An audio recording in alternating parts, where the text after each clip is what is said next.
샬롬 샬롬 샬롬 샬롬 샬롬. 하나님 사랑합니다. 여러분 주 안에서 사랑합니다. 오늘 여호수아 6장 8절에서 16절 인생의 여리고를 만났을 때 이런 제목으로 함께 은혜를 나눕니다. 8절에서 16절까지 이제 6장에 가면 여리고성이 무너지는 그런 사건, 이스라엘 자손들 말미암아 여리고는 굳게 닫혔고 출입하는 자가 없더라. 여호와께서 여호수아에게 이르시되 보라 내가 여리고와 그 왕과 용사들을 내 손에 넘겨주었으니 너희 모든 군사는 그 성을 둘러 성 주위를 매일 한 번씩 돌되 엿새 동안을 그리하라. 제사장 7은 7 양각 나팔을 잡고 야훼 앞에서 나아갈 것이요 7째 날에는 그 성을 7번 돌며 그 제사장들은 나팔을 불 것이며 제사장들이 양각 나팔을 길게 불어 그 나팔 소리가 너희에게 들릴 때에는 백성은 다 큰 소리로 외쳐 부를 것이라. 그리하면 그 성벽이 무너져 내리리니 백성은 각기 앞으로 올라갈지니라 하시매. 이렇게 하고 이제 오늘 본문이기도 하죠. 6절부터 눈의 아들 여호수아가 제사장들을 불러 그들에게 이르되 너희는 언약궤를 메고 제사장 7은 양각 나팔 7을 잡고 여호와의 궤 앞에서 나아가라 하고 7절에 보니 또 백성에게 이르되 나아가서 그 성을 돌 때 무장한 자들이 여호와의 궤 앞에 나아갈지니라 하니라. 여호수아가 백성에게 이르기를 마치매 제사장 7은 양각 나팔 7을 잡고 야훼 앞에서 나아가며 나팔을 불고 야훼 언약궤는 그 뒤를 따르며 그 무장한 자들은 나팔 부는 제사장들 앞에서 행진하며 후군은 궤 뒤를 따르고 제사장들은 나팔을 불며 행진하더라. 여호수아가 백성에게 명령하여 이르되 너희는 외치지 말며 너희 음성을 들리게 하지 말며 너희 입에서 아무 말도 내지 말라. 그리하다가 내가 너희에게 명령하여 외치라 하는 날에 외칠지니라 하고 여호와의 궤가 그 성을 한번 돌게 하고 그들이 진영으로 들어와서 진영에서 자니라. 또 여호수아가 아침에 일찍 일어나니 제사장들이 여호와의 궤를 메고 제사장 7은 양각 나팔 7을 잡고 야훼 궤 앞에서 계속 행진하며 나팔을 불고 무장한 자는 그 앞에 행진하며 후군은 야훼 궤 뒤를 따르고 제사장들은 나팔을 불며 행진하니라. 그 둘째 날에도 그 성을 한 번 돌고 진영으로 돌아오니라. 엿새 동안을 이같이 행하니라. 7째 날 새벽에 그들이 일찍 일어나서 전과 같은 방식으로 그 성을 7번 도니 그 성을 7번 돌기는 그날뿐이더라. 16절까지 7번째는 제사장들이 나팔을 불 때 여호수아가 백성에게 이르되 외치라. 여호와께서 너에게 이 성을 주셨느니라. 이렇게 끝이 납니다. 외치라 말하죠. 이제 7번 돌고 여호와께서 너에게 이 성을 주셨다. 이제는 외쳐라 말을 합니다. 인생의 여리고를 우리가 만났을 때 이렇게 외쳐야 되겠죠. 이 여리고를 하나님이 나에게 주었다. 이런 자신감을 갖고 살아야 합니다. 인생의 여리고를 만났을 때 장애물은 우리가 마음을 먹으면 통과할 수 있는 것이지만 어떤 장애물은 도저히 우리 힘으로 통과할 수가 없을 수 있다는 것.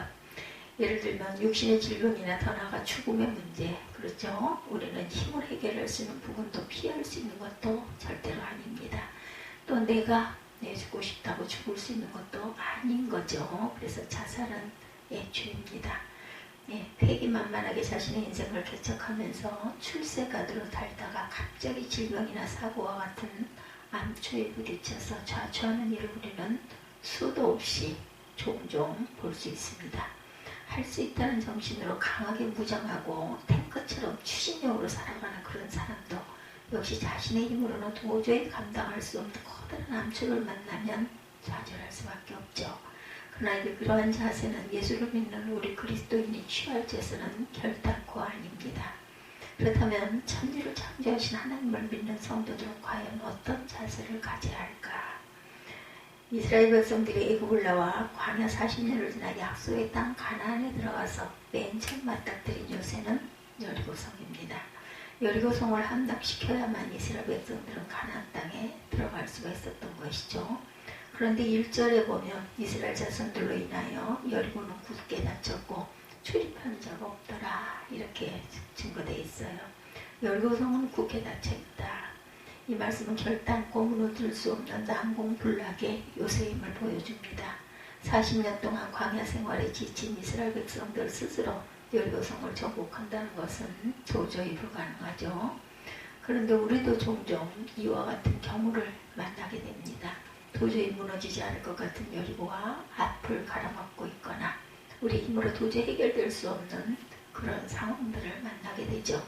그렇다면 우리가 도저히 감당할 수 없는 인생의 여리고를 만났을 때 어떻게 그 여리고성을 무너뜨릴 수가 있겠습니까? 도저히 넘을 수 없는 인생의 장벽을 만났을 때 그것을 극복하기 위해서 우리가 해야 할 일은 과연 무엇일까요?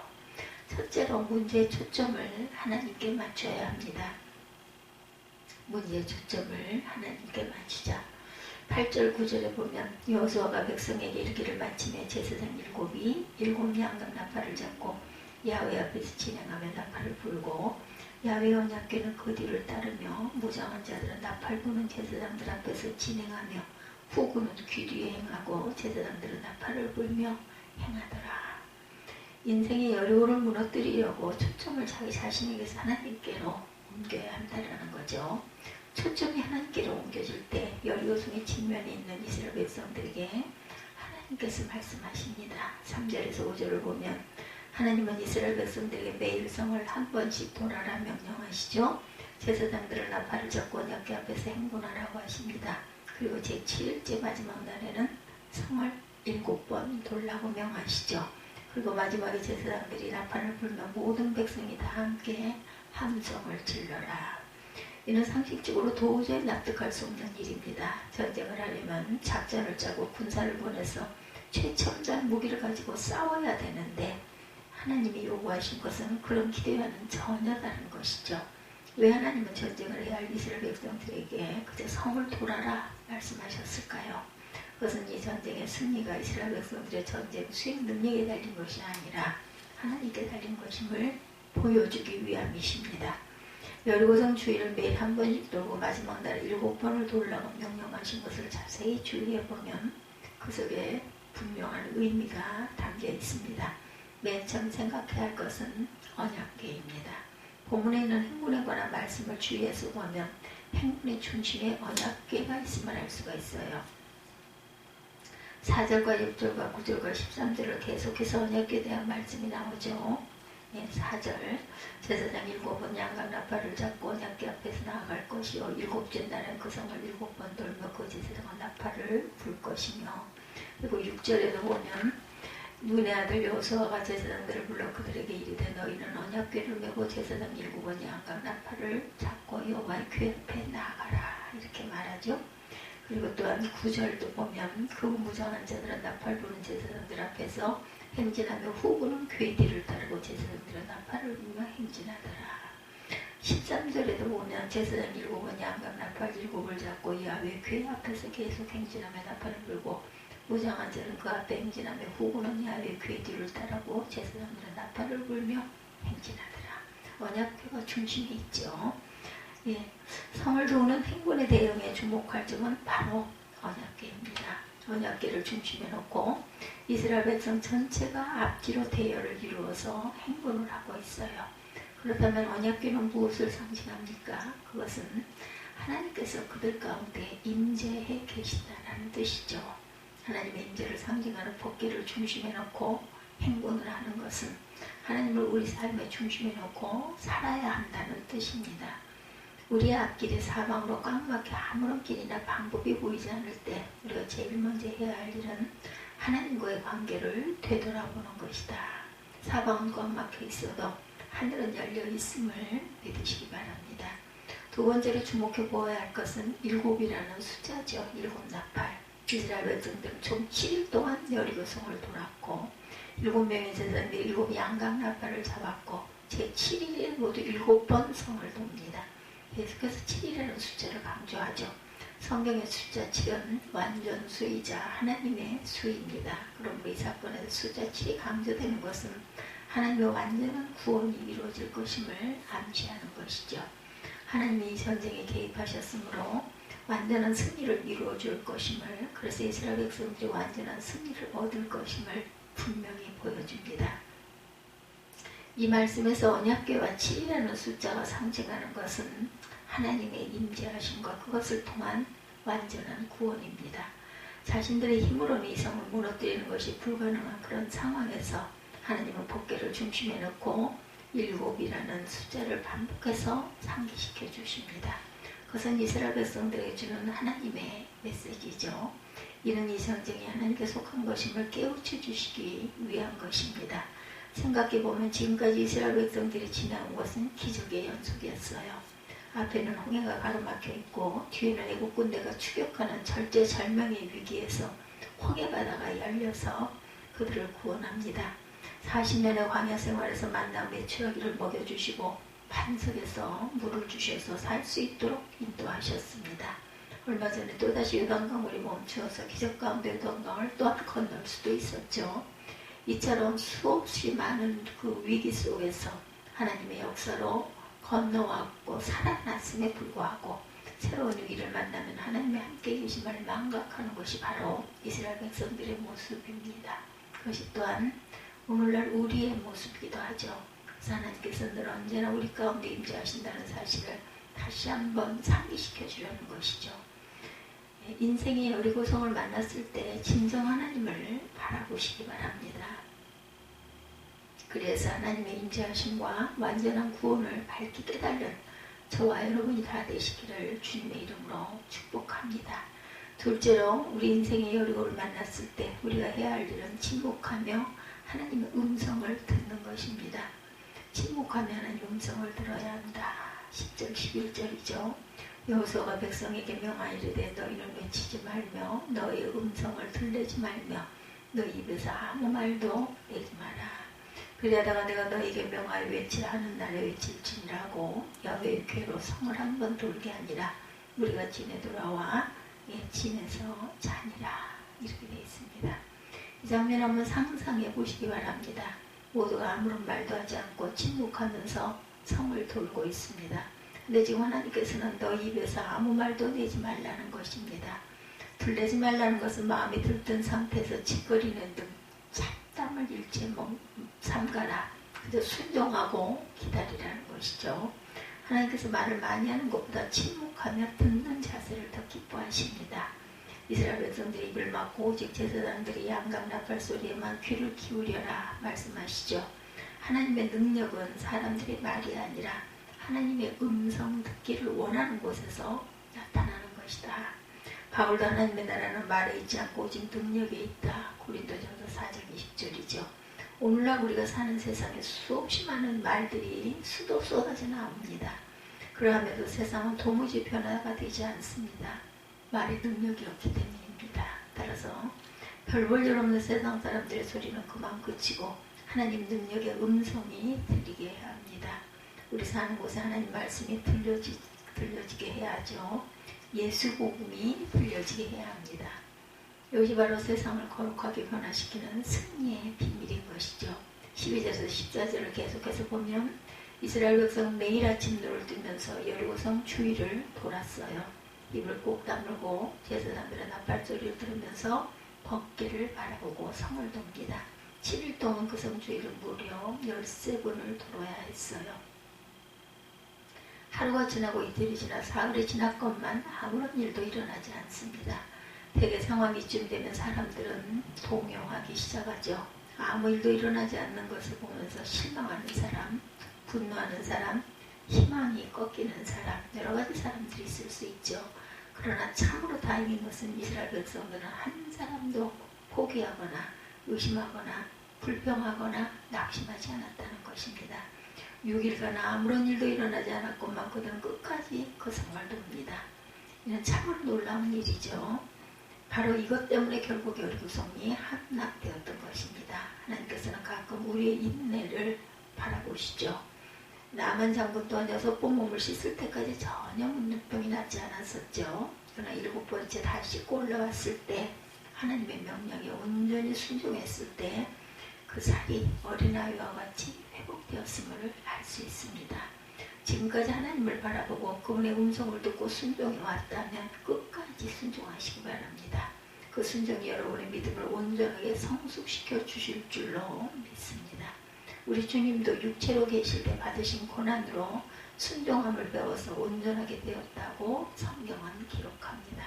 히브리서 5장 8, 9절 말씀입니다. 그가 아들이시라도 받으신 고난으로 순종함을 배워서 온전하게 되었은즉 자기를 순종하는 모든 자에게 영원한 구원의 근원이 되셨다. 하나님의 말씀을 붙잡고 끝까지 포기하지 않을 때 하나님의 응답은 반드시 임하는 줄 믿으시기 바랍니다. 그렇다면 왜 하나님은 이스라엘 백성들에게 침묵하라고 말씀하셨을까요?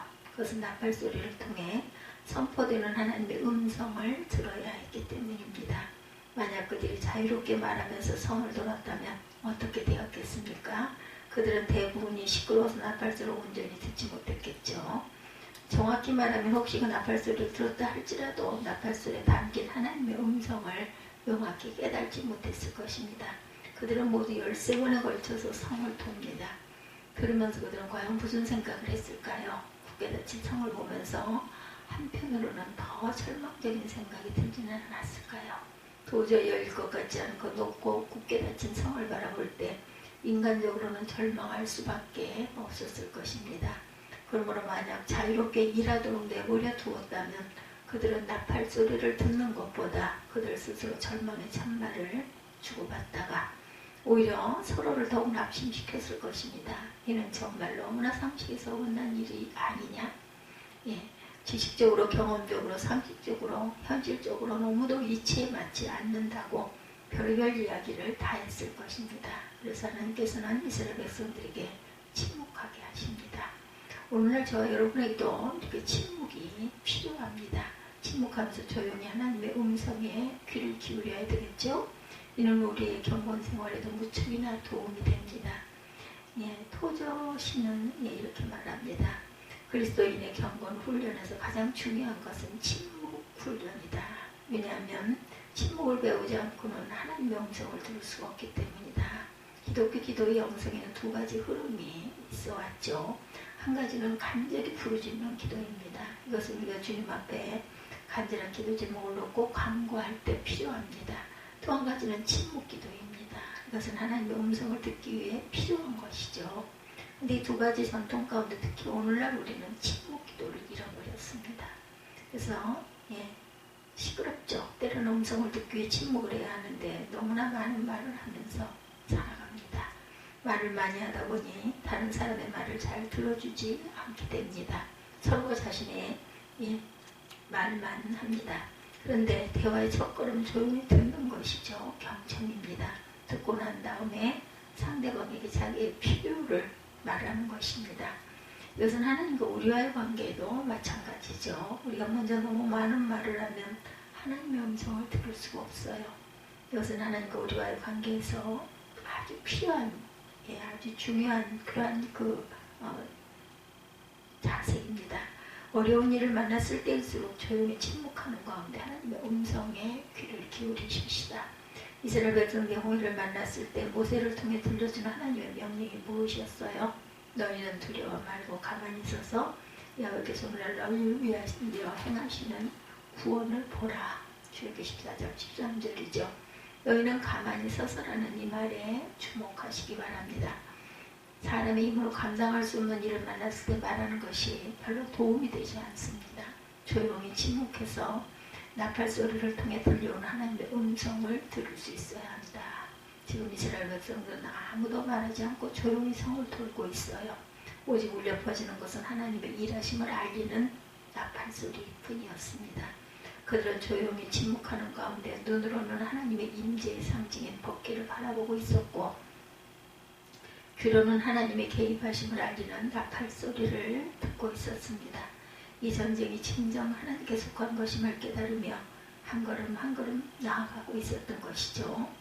지금 막다른 골목에 있으니까 도저히 내 힘으로는 어찌할 수 없다는 절망감에 빠져 있습니까? 그렇다면 조용히 하나님의 음성에 귀를 기울이시기 바랍니다. 왜입니까? 절망을 헤치고 일어설 수 있는 힘은 오직 하나님께로부터 나오는 것이기 때문입니다. 아무 말이나 하지 말고 침묵하며 조용히 하나님 음성에 귀 기울이는 저와 여러분이 되시기를 주님의 이름으로 축복합니다. 셋째로 우리 인생에서 여리고를 만났을 때 우리가 해야 할 일은 하나님 명령에 온전히 순종하는 것입니다. 하나님 명령에 온전히 순종해야 한다. 10월 6절 봅니다. 제7일 새벽에 그들이 일찍 일어나서 여전한 방식으로 성을 7번 도니 성을 7번 돌기는 그날 뿐이었더라. 7번째 제사장들이 나팔을 불 때 여호수아가 백성에게 이르되 외치라. 여호와께서 너에게 이 성을 주셨느니라. 아멘. 20절과 21절 말씀도 이에 백성은 외치고 제사장은 나팔을 불며 백성이 나팔 소리를 듣는 동시에 크게 소리질러 외치니 성이 무너져 내린지라. 백성이 각기 앞으로 나아가 성에 들어가 그 성을 취하고 성중에 있는 것을 다 멸하되 남녀 노유와 우양과 나귀를 칼날로 멸하니라. 언제 여리고 성이 무너졌어요? 첫날부터 6째 날까지 성을 매일매일 한 번씩 돌았어요. 그리고 마지막 7째 날에는 성을 7번 돌았습니다. 근데 7번을 돌 때까지도 성은 무너지지 않았죠. 7번을 돌고 나서 하나님 명령 따라 제사장들이 나팔을 불 때 모든 백성이 일제히 함성을 지르죠. 소리를 지르는 그 순간까지도 여리고 성은 무너지지 않습니다. 소리를 지른 직후에 성이 무너졌다고 성경은 기록하고 있습니다. 첫째 13번 돌기 즉 온전한 순종을 해야 한다. 왜 마지막 순간까지 성을 돌아야 했습니까? 그것이 하나님 말씀이기 때문입니다. 몇 번 말하다 중단한 것은 온전한 순종이 아니죠. 진정한 순종은 끝까지 하는 것입니다. 하나님 명령대로 마지막 순간까지 최선을 다해 순종하는 것입니다. 둘째, 하나님 명령대로 소리를 질러야 합니다. 이스라엘 백성들이 여리고성이 무너지는 것을 보고 기뻐서 함성을 지른 것이 아니죠. 북에 닫혀있는 성을 바라보고 함성을 지른 것입니다. 그저 하나님 명령에 따라 소리를 질렀을 때 경관 여리고성이 무너졌어요. 사도행전 16장에서 바울과 실라가 빌립보 감옥에서 찬송을 부르며 기도할 때도 감옥에서 나와 한 것이 아니죠. 어둡고 캄캄한 감옥에서 착고에 매여 있으면서 진정 힘들고 어려운 현실 속에 기도하고 찬미할 때 옥토가 흔들리고 옥문이 열리고 메인 것이 풀리는 하나님의 역사가 일어났어요. 닫힌 여리고성을 바라보며 닫힌 감옥 속에서 하나님께 기도하며 참여할 때 옥토가 흔들리고 옥문이 열리죠. 메인 것이 풀리는 역사가 일어납니다. 닫힌 감옥 속에서 하나님께 기도하고 찬송할 때 무너지는 역사, 열려지는 역사가 저와 여러분 모두에게 나타나게 되시기를 간절히 소망합니다. 셋째, 우리는 날마다 승리를 선언하며 살아야 합니다. 지난 엿새 동안 이스라엘 백성들은 침묵하며 양각 나팔 소리를 통해 하나님의 음성에만 귀를 기울였어요. 그러다 마지막 날 마지막 나팔 소리가 울릴 때 그들은 일제히 큰 소리로 외치죠. 성경에 나와 있지 않지만 이스라엘 백성들은 여리고야 무너져라 힘차게 외쳤을 것입니다. 이것은 바로 승리의 외침입니다.